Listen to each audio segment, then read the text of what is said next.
Graça e paz a todos vocês. Eu vou ler um texto aqui que está em 2 Samuel, no capítulo 7. Vou ler a partir do versículo 12.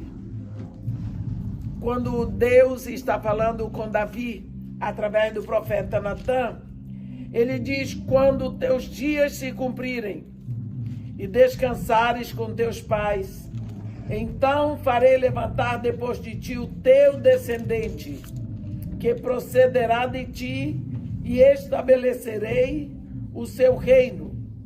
Este edificará uma casa ao meu nome, e eu estabelecerei para sempre o trono do seu reino. Eu lhe serei por pai, e ele me será por filho.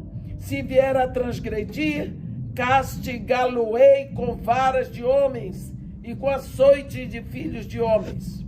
Mas a minha misericórdia se não apartará dele, como a tirei de Saul, a quem tirei de diante de ti. Porém a tua casa e o teu reino serão firmados para sempre diante de ti. Teu trono será estabelecido para sempre. Segundo todas estas palavras e conforme toda esta visão, assim falou Natã a Davi.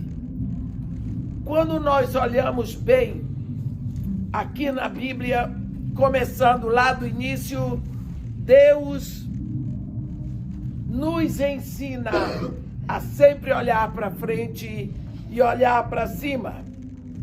Se nós formos buscar lá em Abraão,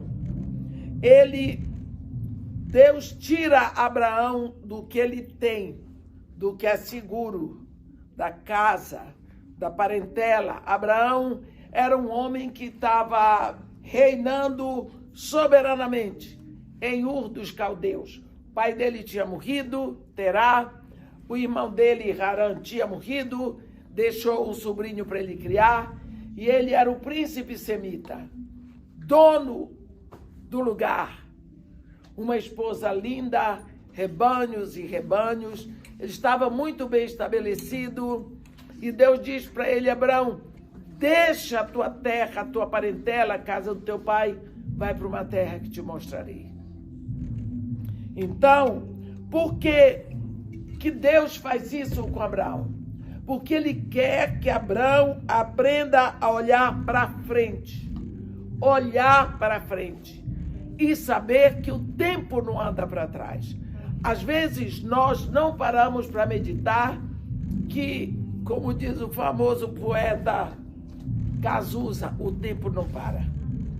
O tempo implacável, ele não espera por ninguém. Então Deus quer que olhemos para cima, para frente e que dependamos dele. E quando Abraão chega na terra, Deus diz para ele: Abraão, olha esta terra, olha para o norte, para o sul, para o oriente e para o ocidente, tudo o que vês será teu e da tua descendência para sempre. Abraão olhou e viu fome, correu para o Egito. Muitas vezes, dentro da promessa de Deus, dentro do chamado de Deus, nós vamos ver segundo as nossas exigências. Tantas coisas que haviam em Canaã, um povo que sobrevivia ali, rebanhos que sobreviviam, Abraão só viu a fome. Às vezes nós temos este olhar seletivo e selecionamos o que não é bom. Por isso, ele desceu para o Egito e foi tão infeliz no Egito e teve que voltar. Mas aqui, nesse trecho que nós temos hoje, Deus está falando com Davi. Deus fala de onde tirou Davi. Deus está falando com ele e manda Davi olhar para frente. E Deus diz para ele o que vai acontecer, não é?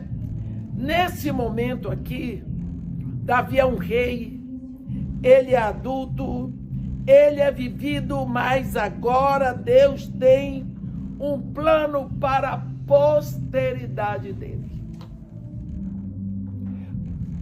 Davi só estava enxergando até ali.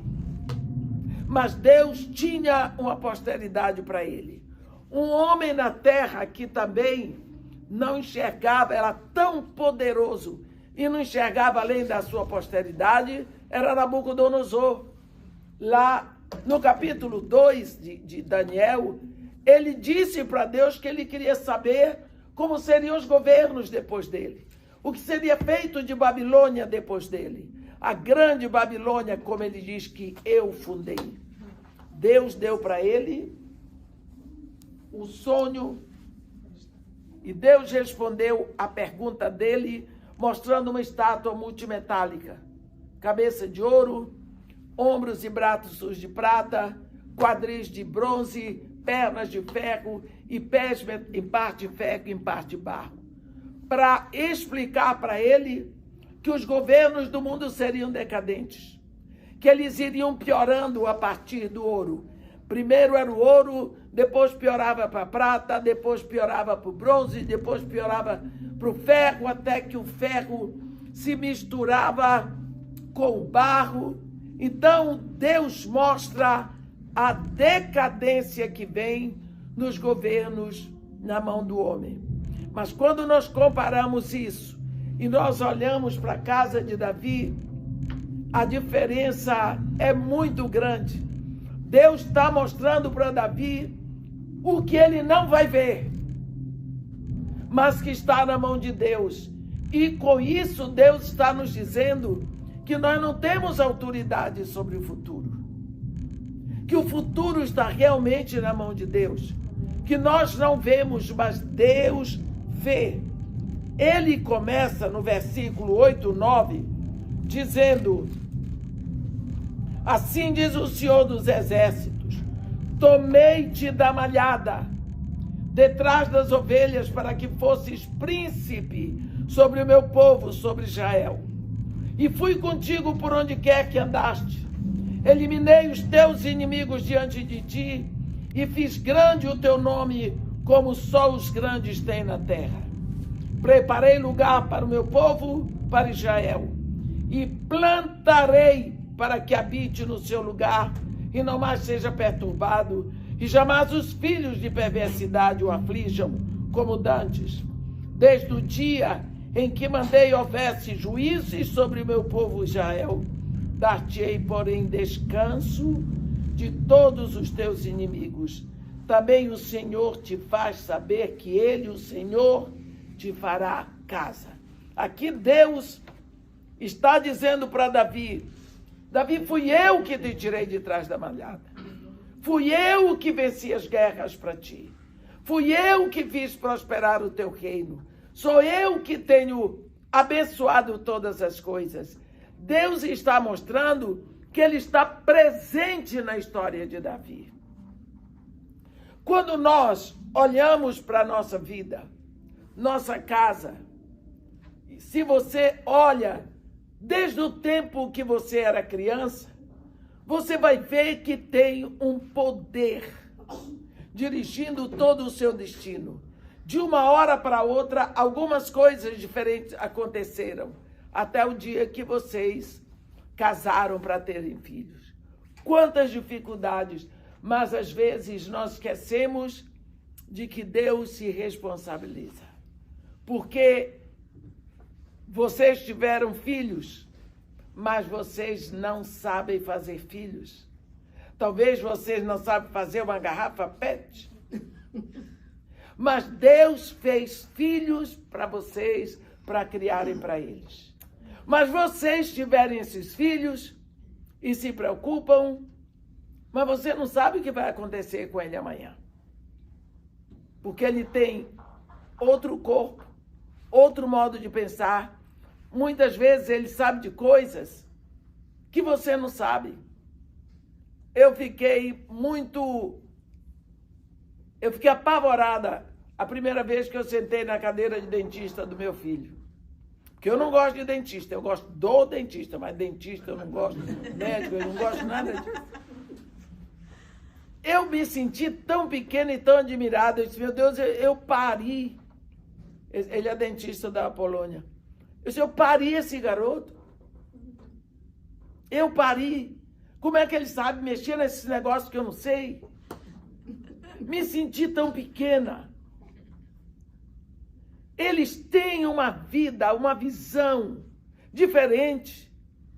Eles partem para um destino que nós não podemos controlar. É isso que Deus está dizendo para Davi. Davi, o que eu fiz na tua vida está feito, mas fui eu que fiz. Assim como eu cuidei de ti, Davi, eu vou cuidar do teu filho. É preciso que você saiba que as coisas não terminam quando os nossos filhos saem da nossa casa, quando eles saem da nossa cobertura, ainda tem mais. Porque aqui na terra nós não temos passado, nós temos uma história. Essa nossa história é uma história como todas as outras. Qualquer história, ela vai mudando de cenários. Numa história tem sempre o personagem principal, mas tem muitos personagens secundários que entram. Uns vêm para causar dano, outros vêm para causar coisa boa, mas todos eles vêm para trabalhar o caráter do personagem central, e o personagem central da sua história é você. O seu filho é o personagem central da história dele. E você é personagem coadjuvante na história do seu filho. Um dia você sai, quando o cenário não precisar mais de você. Porque Deus continua a história deles. Amém. Sem você, porque você não é mais necessário. Passou. A sua parte do elenco acabou. O que ficou, você ficou marcado na história. Você é apenas um personagem coadjuvante. Mas ficou na história. A história deles continua. Não é? A história deles vai continuar. Porque cada um deles será o personagem central da sua história. Uma coisa. Cadê o pai e a mãe de vocês? Quantos cenários Deus mudou na sua história? Você nasceu aonde aqui, meu irmão? No Rio. Hein? No Rio de Janeiro. No Rio de Janeiro. Do Rio de Janeiro você mudou para cá? Brasília. Mudou para Brasília. Mudou o cenário, viu? Para Brasília. De Brasília você veio para cá? Estados Unidos. Olha, 3 cenários diferentes. Escrevendo a história desse homem, não se sabe se esse é o último cenário. Não se sabe. Por quê? A Carla e o Paulo eu conheci em Connecticut. Depois Mount Vernon. Depois para cá. Mas eles são o Paulo do Rio, ela é de São Paulo. Olha os cenários que Deus usa até agora. Os dois se encontram e casam. E aí eles querem segurar a história. Não pode. A história continua. O mundo está em movimento. O tempo não para. As coisas vão para frente. Eles passam a fazer parte de outras histórias. Eles são personagens que estão na história. Nós estamos na história dos nossos filhos. Mas nós não somos a história deles. Eles continuam escrevendo uma história e um dia eles estarão na história dos filhos deles, que serão nossos netos. Vocês entendem que Deus não deu ordem para o tempo parar? Aqui Deus diz para Davi, quando os teus dias se cumprirem. Isso eu gosto. Porque a gente não pensa que os nossos dias serão cumpridos. Deus, ele deu um sopro no homem. Não foi? Para uns, para outros. Ele é que sabe a quantidade, a extensão do sopro que ele deu. Eu costumo dizer, no tempo que a gente acendia a fogueira de São João, botava lá o fósforo e via e a coisa ia acendendo a fogueira, não era? Mas na hora de apagar a vela do aniversário, soprava também. O sopro que acende o fogo é o mesmo sopro que apaga a vela. Então, esse sopro que Deus nos deu, só Ele sabe quando termina. Nós temos que aproveitar enquanto tem sopro. O sopro ainda está aqui. Deus abriu esse balão de oxigênio para nós quando nascemos e ainda não fechou. Então, Deus diz para Davi, tomei-te de trás da maré, quando os teus dias se cumprirem, quer dizer, os teus dias, Davi, vão se cumprir. Está aí uma notícia que ninguém quer ouvir. Quando Deus fala com Abraão, lá em Gênesis, ele diz a Abraão, sabes que a tua descendência será reduzida à escravidão e será afligida num país estrangeiro. Tu irás para os teus em ditosa velhice. Abraão não deve ter gostado da notícia, que ninguém quer a notícia de que vai morrer. Deus, tão bom com Abraão, disse, vai morrer sim, meu chapa, você vai morrer. Aqui ele está dizendo para Davi, seus dias vão se cumprir. Os seus dias são contados. Você vai morrer, meu chapa. Ele só não disse para Davi quando, mas dele elevou Davi a olhar para o que ia acontecer a partir dos filhos que ele criou, que gerou e criou. Quer dizer, a sua história continua neles. Você continua sendo protagonista dessa história. Ele diz, quando os teus dias se cumprires e descansares com os teus pais, então farei levantar depois de ti o teu descendente. Olhe bem, Deus está olhando para a casa de Davi, que não vai ficar apenas vazia dos filhos, mas um dia ficará vazia dele, da presença dele também. E o que vai acontecer depois que você não estiver mais aqui? O que vai acontecer com seus filhos? Porque a nossa grande preocupação, como é que eles vão fazer? Eu já pedi perdão ao meu filho. Eu disse, meu filho, senta aqui. Eu quero lhe pedir perdão. Porque todos os erros que eu cometi com você foi por medo. Eu exagerei. Eu gritei, eu botei de castigo, eu reclamei, eu perturbei você. Eu tinha medo que não desse certo, que você se perdesse, que você não se formasse, que alguém fizesse mal com você, que você tivesse mais amizade. A gente tem medo. Quando eu acabei de falar com ele, ele disse, mamãe, eu estou mesmo assim com meus filhos. Eu estou desse jeito. Eu estou desse jeito. Porque nós cometemos os mesmos erros, mas os nossos filhos são outras pessoas. Eles vão sair, porque eles vão caminhar. E Deus aqui está dizendo para Davi, Davi, eu tenho um plano para a tua descendência. Eu tenho um plano para os teus filhos. Eu tenho um plano para eles até quando tu não estiveres aqui. Davi, o plano é meu, não é teu. O plano que Deus tem para os seus filhos não é o seu, é o plano dele. Amém. Porque você não fez os filhos, mas você criou. Mas você não criou para você. Talvez você não sabe que você é mordomo de Deus. Amém. Você está criando filhos. Muito obrigada, Lu. Você está criando filhos para o reino de Deus no século 21 aqui na Terra. Quando Deus fala da vida de Davi, ele diz, tomei-te de trás da malhada. Às vezes, Davi tinha outra impressão sobre o modo que ele saiu, que ele deixou de ser pastor.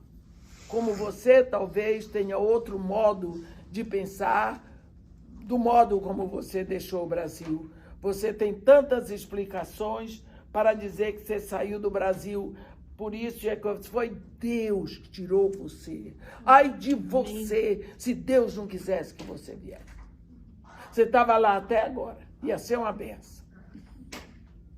Então, Deus, aqui diz que Davi já teve um caminho, que Davi já teve o casamento, os filhos dele cresceram. Enquanto os filhos crescem, nós vamos descendo a lateral da montanha, os nossos dias vão ficando mais próximos do ocaso. Jesus Cristo disse que nós precisamos andar enquanto é dia, porque virá a noite quando não poderemos mais andar. Eu dei essa entrevista mês passado num canal lá de não sei das quantas, porque a senhora não para. Eu disse, meu dia está chegando no entardecer. Eu estou chegando lá. Jesus Cristo disse que vai chegar a noite quando ninguém poderá andar. Enquanto não chega a noite escura para mim, eu quero fazer tudo. Amém. E se der para andar um pouquinho de noite, eu vou andar. Porque eu não quero parar assim, não. Então Deus diz para Davi, tu já estás, dobraste o cabo, mas eu tenho um plano para a tua descendência. Como eu tinha um plano para ti, teu pai não sabia. Vocês lembram quando Deus mandou Samuel à casa de Jessé para ungir um rei? Que Jessé chamou os seus filhos guerreiros, não era nenhum deles, era o que estava atrás da malhada no deserto, que quando Davi chegou, nem Samuel acreditava, e nem Jessé, o pai de Davi, que Davi era aquele escolhido por Deus. Então Deus tinha um plano para ele. Jessé não sabia. Deus diz agora, eu tenho um plano para os teus filhos, que tu não vais ver, mas o meu plano continua. O meu plano continua na tua casa. Davi, o teu ninho não está vazio, não. Ninho só tem ovo, enquanto o bichinho não nasce e voa. Assim que ele quebra o ovo, ele começa a voar. Nunca mais ele volta para o ninho. O teu ninho não vai ficar vazio, porque eu não criei ninho para ficar vazio. Os teus filhos vão produzir, porque eu tenho um plano para eles.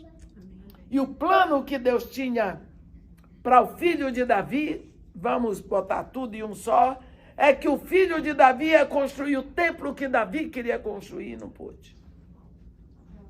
O plano que Deus tinha para o filho de Davi era alguma coisa maior do que Davi podia pensar. Você já pensou que seu filho pode prosperar muito mais do que você? Amém. Que seu filho pode ir muito além do que você foi?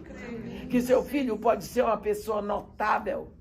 Amém. E você sofre porque ele saiu, ai de você e dele se ele não saísse. É preciso que ele vá. É preciso que ele foi. Essa é a ordem natural das coisas. Se nós pensarmos um pouquinho, como é que seu pai e sua mãe ficaram quando você também alçou voos? Hein?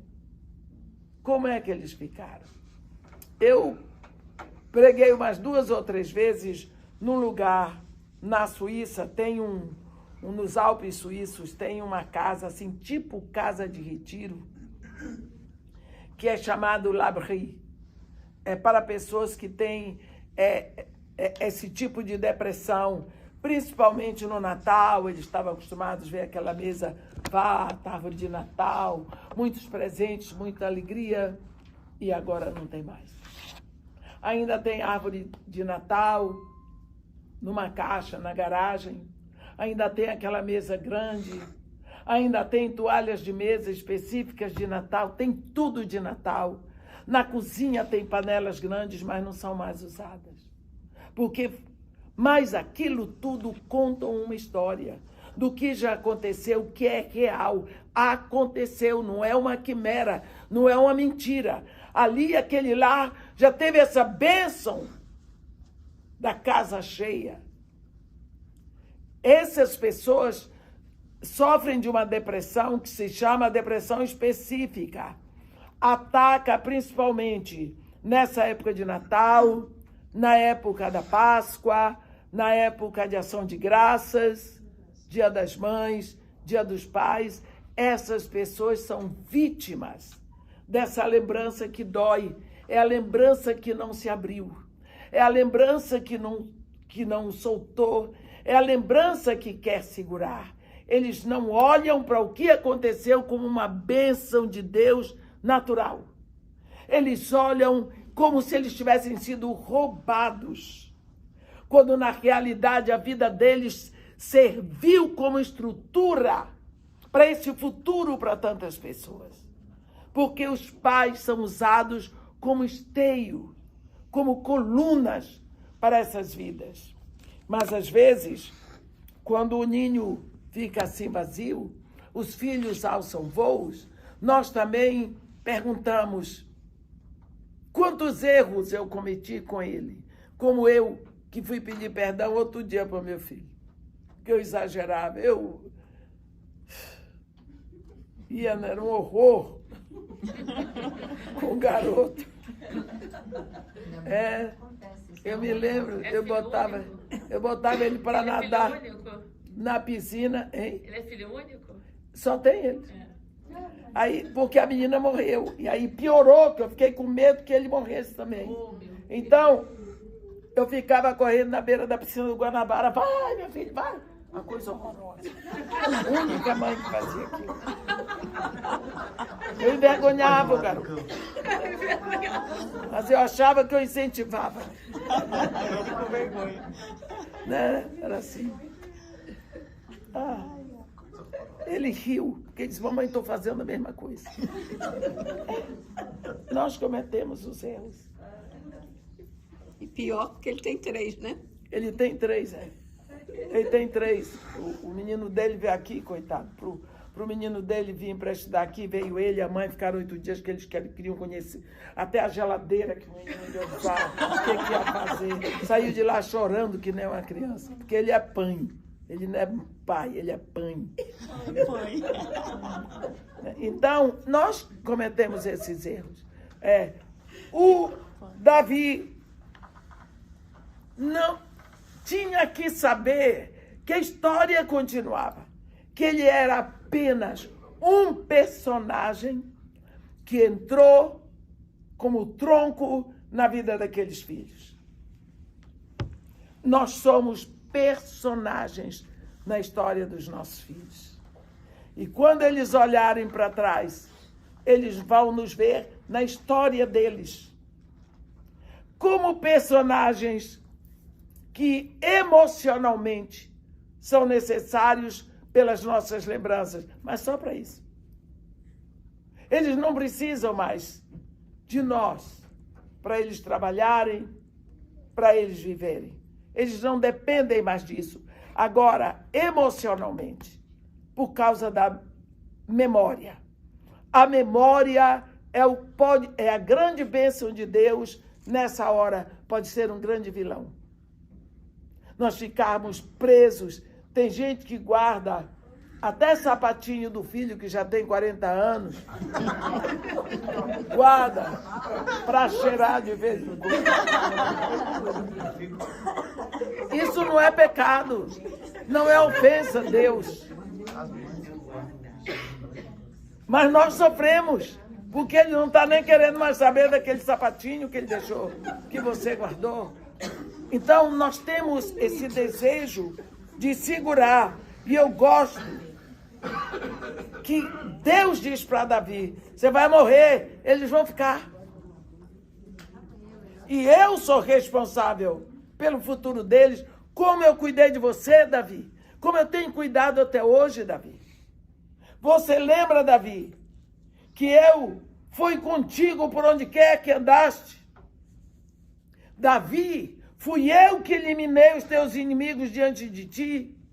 Fui eu que fiz grande o teu nome, como só os grandes da terra.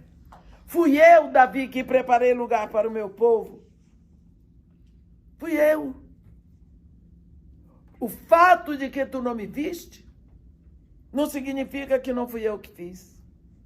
Não é? Quando Josué estava para entrar na terra, ele disse, como é que eu vou substituir Moisés? Um homem que estendeu a mão sobre o mar se abriu, um homem que falava com Deus face a face, um homem que bateu na rocha e produziu água. Deus diz para ele, olha, como eu fui com Moisés, serei contigo. Amém. Moisés estendeu a mão, quem abriu o mar fui eu. Amém. Moisés tocou na rocha, quem produziu a água fui eu. É sempre Deus. Então, o que Deus fez por você, se você pensar quantos perigos que você passou, às vezes você não entende como é que chegou até aqui. É desse jeito. É o mesmo Deus que está diante de você para continuar a sua história através dos seus filhos, porque você está parado na memória deles. Deus que dirigiu tudo no passado. Ele ainda é Deus. Ele diz para Moisés, o meu nome é Eu Sou. Amém. Eu sou. Acabou. Então, esse mesmo Deus vai levar para frente, não é? É o Deus que estava lá ontem, hoje e amanhã.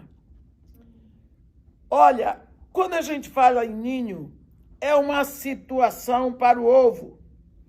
Assim que o ovo, o pintinho lá dentro, quebra o ovo, ele voa. Não tem nada novo.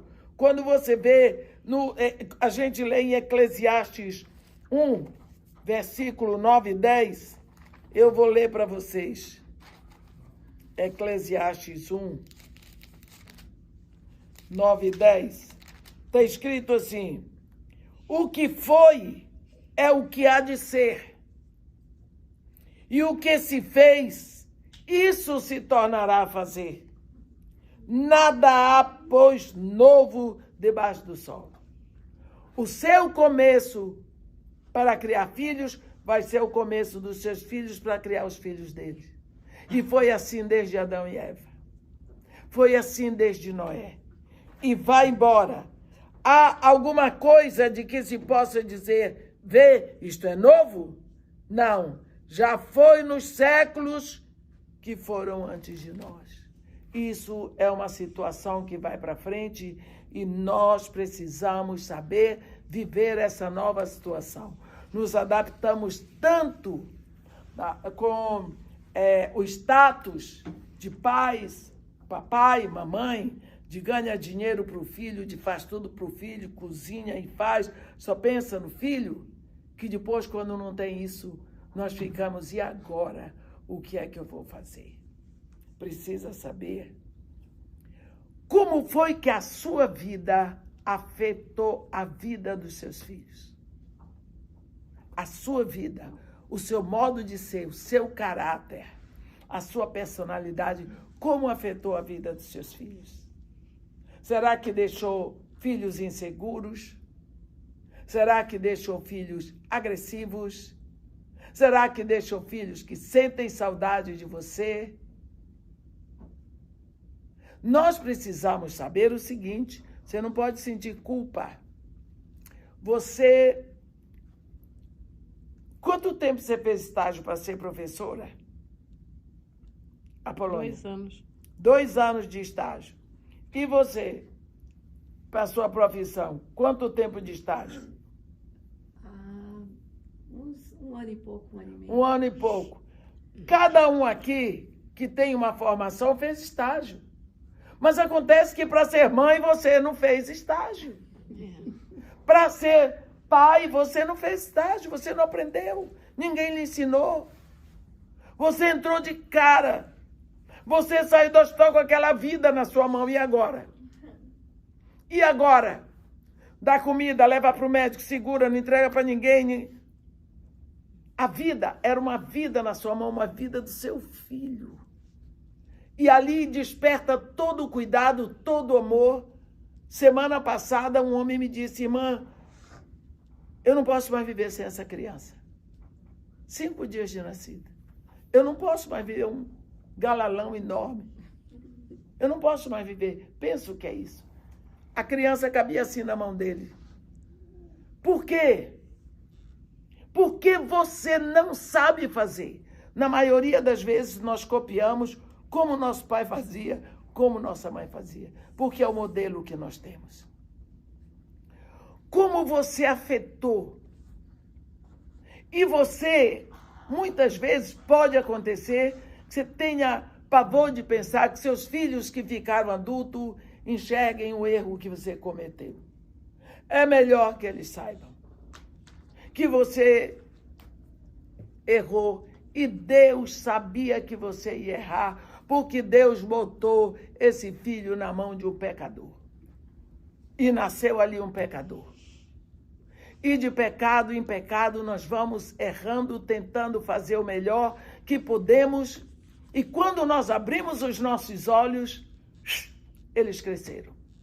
E eles foram. É por isso que nós vamos ser avós maravilhosos. Porque nós já estagiamos. Nós já fizemos o estágio. E aí os netos da gente não têm defeito. Somos calmos. Somos compreensivos, somos bons. Eu nunca vi avó ruim, porque nós somos... Minha avó é perfeita, não sei que mamãe não é assim, porque sua mãe não fez estágio, a avó já fez, seu pai já sofreu o que tinha que sofrer, agora eu aprendi que não precisava tanto essas coisas. Me lembro do meu neto, chegava lá em casa e dizia para a mãe: não, mãe, pode ir embora do elevador. Mandava a mãe embora. Nem queria que ela entrasse lá em casa, para se livrar dela. Mãe. Lógico, eu vinha para a casa da avó, eu ia reclamar com meu neto. Quem tem que educar são os pais. Eu sempre disse isso. Portanto, eu fazia tudo que ele queria. Continuo fazendo. O que eu vou fazer? O que eu vou fazer? Então, o que eu digo é que, às vezes, nós pensamos, onde que eu errei? Você não errou. O problema é que você não sabe como fazer. Ninguém lhe ensinou. E outra coisa, é muito bom educar filho dos outros. Mas vai educar o seu. Você vai ver como é difícil. Para os nossos filhos, nós temos todas as desculpas. Mas para os filhos dos outros, nós somos severos. Aí a gente sabe educar. O que é? Como foi que a sua vida afetou a vida dos seus filhos? Como? Será que a produção deles hoje é um reflexo do que você fez, do que você ensinou? Será que é? O que eu quero lhe dizer é que, se não é, não se meta mais. É só orar e pedir a Deus que, com o tempo, eles vão entrando nos eixos, porque não dá mais para voltar atrás. O tempo segue. O que as pessoas vão dizer de você depois que você não estiver mais aqui?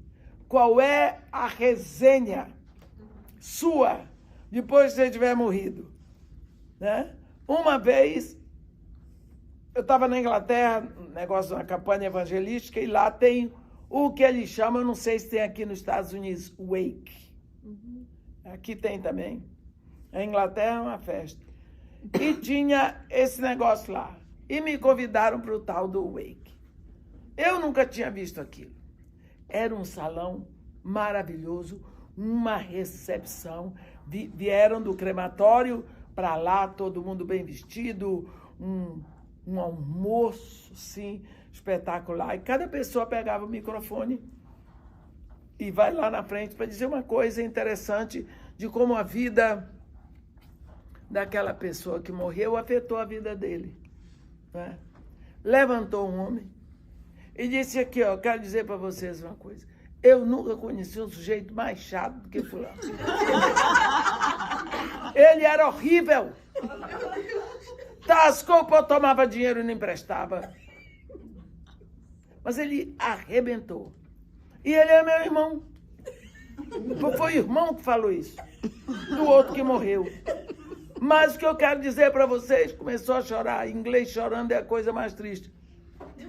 Eu sinto saudade dele. Eu queria que ele estivesse vivo para fazer a mesma safadeza.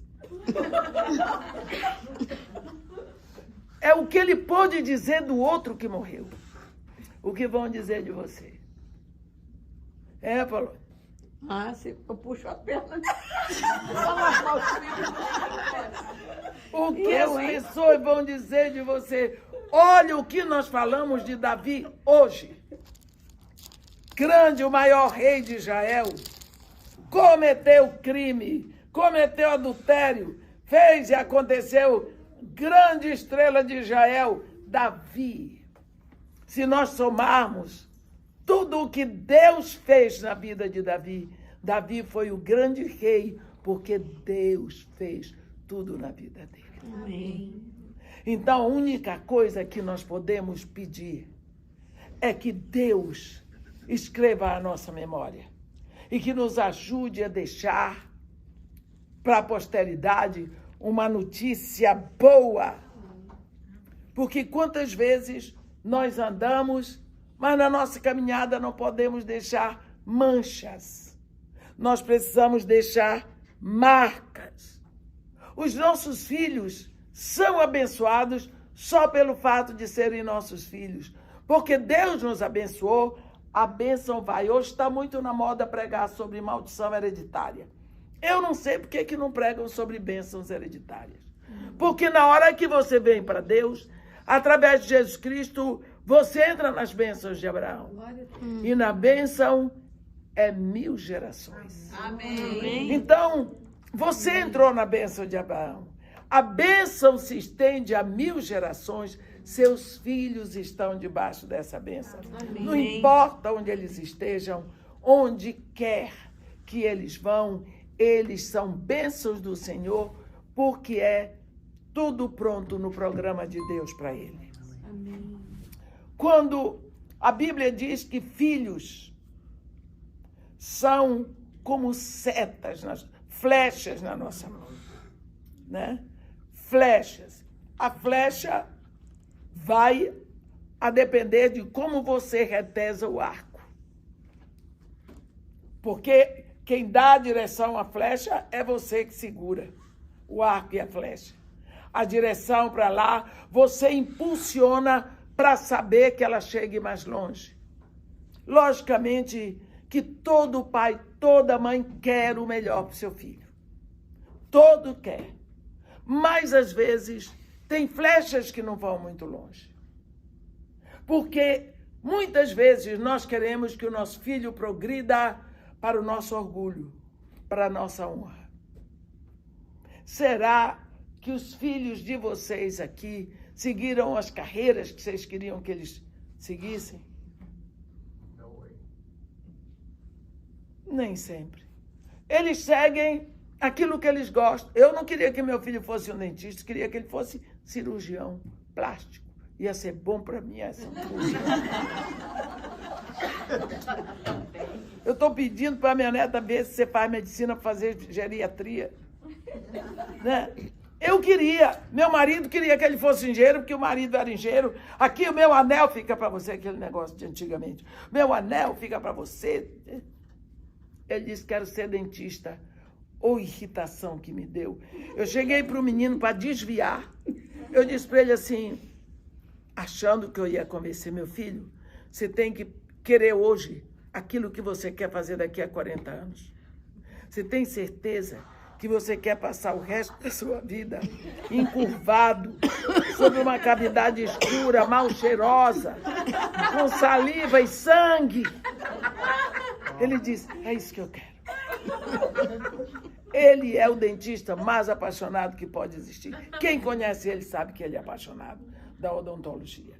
Então, seus filhos, com certeza, não fizeram aquilo que você queria, do jeito que você queria, só pelo fato deles serem outras pessoas.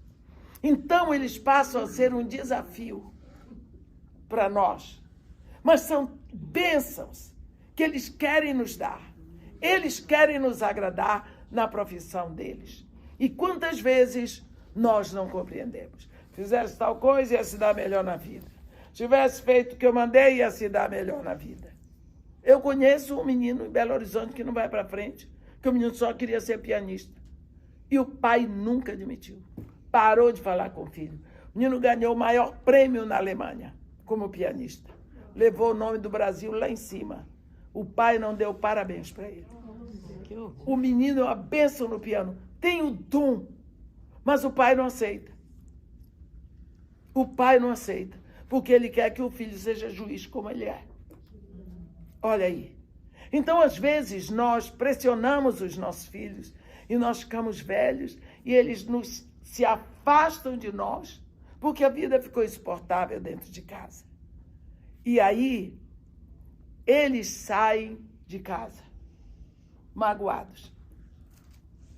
Aí, nós precisamos saber que eles não vão lembrar de nós com uma saudade alegre, mas com uma saudade que sangra, porque eles queriam ficar ali. Hoje nós estamos tendo um problema. Essa semana, 2 mulheres me ligaram chorando, por causa de filhos que estão nessa onda de sair do armário. Essa questão de homossexualidade, o filho vem e diz, sou gay e não tem mais nada para fazer, já admiti, estou apaixonado. Esses negócios que eles fazem, que eu tenho esperança e desejo que não aconteça na vida de vocês. Mas quantos pais têm amaldiçoado o filho, jogado fora, aqui não aparece mais, botam nome nos filhos e chorando praguejam contra aquele filho. Eu digo para vocês, isso me dói o coração, porque ainda são filhos. Gorou tudo, ficou difícil. Isso é uma situação que você não vai poder compreender, nem eu. A única coisa que eu creio que eu ia fazer era chorar. Chorar. E não admitir esse tipo de união dentro da minha casa. Isso eu sei que não ia. Mas o que se faz quando é assim? Isso é um ninho que ficou vazio, mas ficou com sangramento.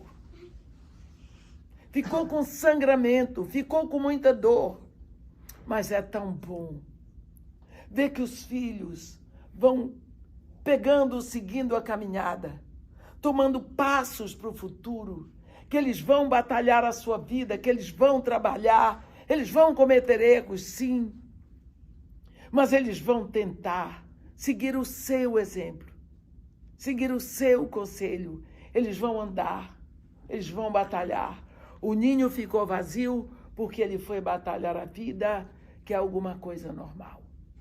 Então, nós podemos ter aquela síndrome do ninho vazio e sofrê-la de estar assim, com saudade, mas com alegria, porque os nossos filhos estão numa caminhada normal. Mas nós podemos também chorar do modo como eles saíram. E é o que tem acontecido muito, mas é muito, viu? É muito. Muito. Está acontecendo demais. Do filho vir falar, a filha vir falar, os pais não entenderem. Normalmente o pai bota para fora, fala, amaldiçoam tanto aquela vida. E um deles me disse, eu não sei porque que eu sou assim.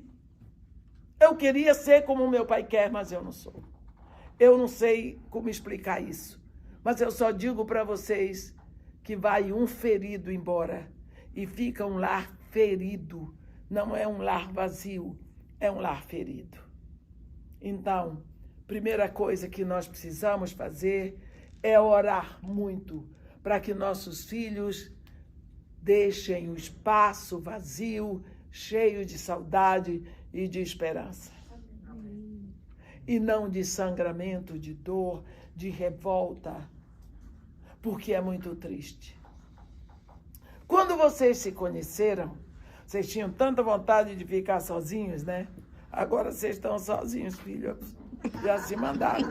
Filhos são passageiros de trânsito. Agora olha um para a cara do outro e diz, e agora? Não sabe mais namorar. Não sabe mais namorar. Quer um... O que a gente vai fazer? Vai namorar. Não dá mais. O que é que tem? Não sabe por onde começar. Vocês se curvaram uma situação transitória como se ela fosse uma situação para sempre. Filhos crescem, filhos vão embora. A juventude passa e a de vocês também vai passando. E agora, aproveitar os melhores anos, porque os melhores anos são os anos da colheita. E vocês agora começam a fase da colheita. Ninho vazio é fase de colheita. Vocês plantaram, vocês se esforçaram, quantas madrugadas, era o dinheiro que vocês tinham que estar contando, a preocupação, porque vocês estavam semeando. Semeando. E vocês semearam. Agora vocês têm que respirar para colher. Mas a colheita de vocês é a alegria de ver que eles não estão perdidos. É a alegria de saber que eles estão fazendo o que vocês já fizeram. Que eles estão sonhando os sonhos que vocês já sonharam. Que eles estão indo para frente, olhando para frente e para cima. E um dia o resultado disso volta para fazer barulho na casa de vocês. Os netos. Que colheita maravilhosa. E eles trazem. E eles trazem com prazer. Eles trazem. Então, quando vocês pensarem que os filhos de vocês saíram, não olhem como uma perda, como um vazio que ficou. Olhem para a colheita que está começando. Chegou a fase da colheita. Já foi tudo semeado. Agora vem a colheita. Eu vou ver como é que o meu filho vai se virar. Eu vou ver como é que a minha filha vai se virar. Vou ter o prazer de ver. É esse prazer que vai encher a casa de vocês. É esse prazer que vai trazer de novo sonhos para vocês agora. Tudo se renova. Tudo recomeça. E o ninho vazio é apenas o espaço para um recomeço. Não dá para perder esta visão, porque ela é real. Davi, quando você não estiver mais aqui, eu vou só lhe dar uma dica. O seu filho, eu vou cuidar dele. E se fazer bobagem, eu vou castigá-lo com vara de pai. Ele vai ser castigado por mim. Eu vou discipliná-lo, porque você já foi, mas deixa o negócio comigo, Davi. Deus disse para Davi, os teus filhos vão continuar. Tu vais sair daqui. Não tem espaço para você querer ficar aqui o resto da vida. Não tem espaço para os filhos ficarem na sua casa. Que coisa triste. Se você não vê seus filhos andarem na vida. Esse é o normal? Foi para isso que você trabalhou? Você preparou tanto essas crianças, pagou tanta escola, comprou tanto livro, se virou. E agora? Agora eles começam a produção. Você vai parar para ver de bandeja. E aí, como é que é? Não tem ninho vazio. Tem esperança que se renova. A Bíblia diz, aqueles que esperam no Senhor renovam as suas forças. Aleluia. Voam com asas como águia. Correm e não se cansam. Aleluia. Caminham e não se fatigam. Vocês observaram que aqueles que esperam no Senhor nem sempre estão voando? Não, às vezes não dá para voar. Aí eles correm. Mas às vezes não dá nem para correr. Aí eles andam. Mas daqui a pouco estão voando de novo, porque a força é renovada. Há um mover contínuo. A casa vai estar vazia, não jogue fora as panelas, porque você vai precisar de novo depois das panelas grandes. Cuidado com as mudanças que você vai fazer, porque nada disso vai preencher a saudade, mas espere. Espere, porque coisa nova virá. Amém. Glórias a Deus. Amém.